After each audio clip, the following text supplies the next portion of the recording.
Hey guys, I'm Isabel, and today we're going to work on finding zeros of a regular function and a derivative function. So first, a zero is an x-intercept.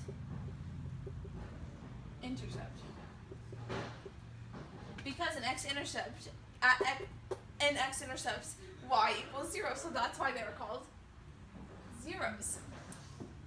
First, we're going to find the zeros of a polynomial function, and then we're going to take the derivative of that and show you how to find zeros on a derivative function. So first, we use the equation f of x equals x squared plus 6x plus 5. To find the x-intercept of this, or zeros, we factor it, which is x plus 5 and x plus 1. We set this equal to 0.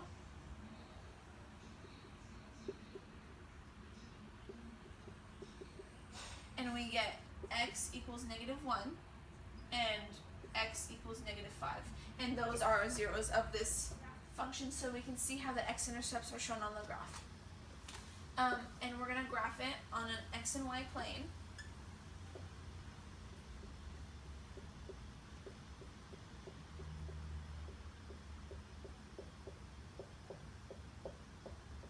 First, we're going to put the x-intercepts on here, which is at -1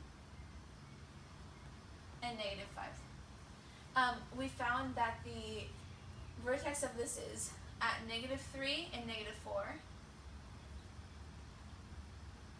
So we graph that, and we have our parabola, which is the function.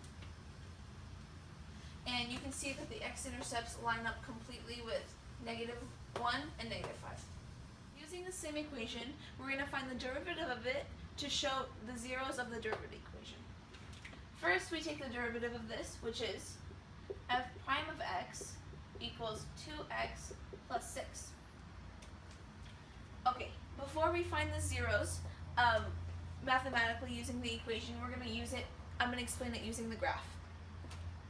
So, the derivative is the slope of the tangent line at any given point. So, if we want to find the zeros of the derivative, we have to find where the slope of the tangent line equals 0.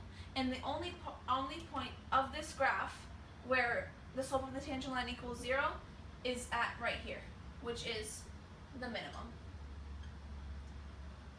So this concludes that the way to find zeros of a derivative function is to find the minimum and maximum, and that is where the x-intercepts will be, or the zeros, because that is where the slope of the tangent line equals 0. So now that we know a minimum or a maximum of an f of x graph is the zeros of f prime of x graph, the zero of the derivative is at x equals -3 because there is a minimum at f of x. So we can confirm this by setting the derivative equation equal to 0, which is 0 equals 2x plus 6. And then we bring 6 to the other side, and we have -6 equals 2x. X equals -3. We confirm that at 0, x equals -3, and here we already said the zero of the derivative function is -3 because there is a minimum at f of x. Now we're going to do it only with a graph. So, given f of x, we're going to find the zeros of the derivative function, f of x. So, the only place where the tangent lines equal 0 are at the maximum and minimums, as you can see right here.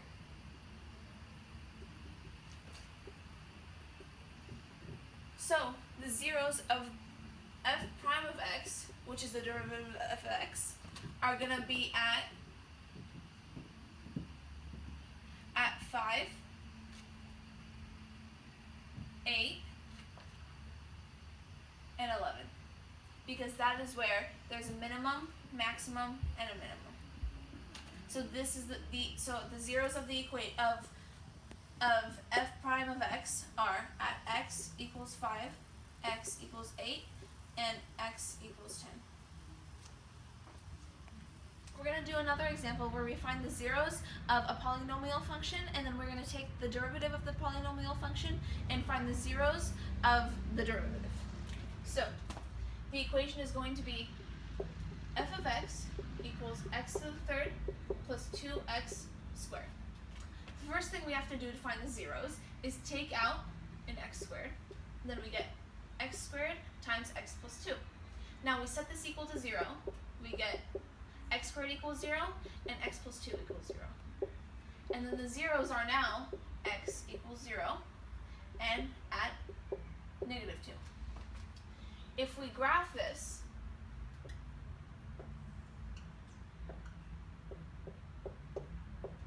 the first thing we're going to do is graph the x-intercepts, which are the zeros, at 0 and negative 2.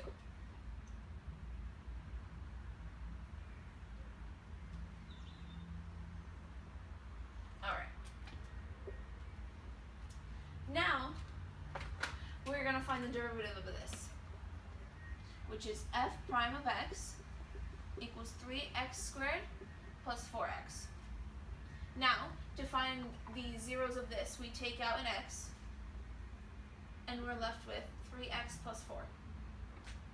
Before we do this mathematically, we can see that the minimum and maximum is where the zeros are going to be for the derivative.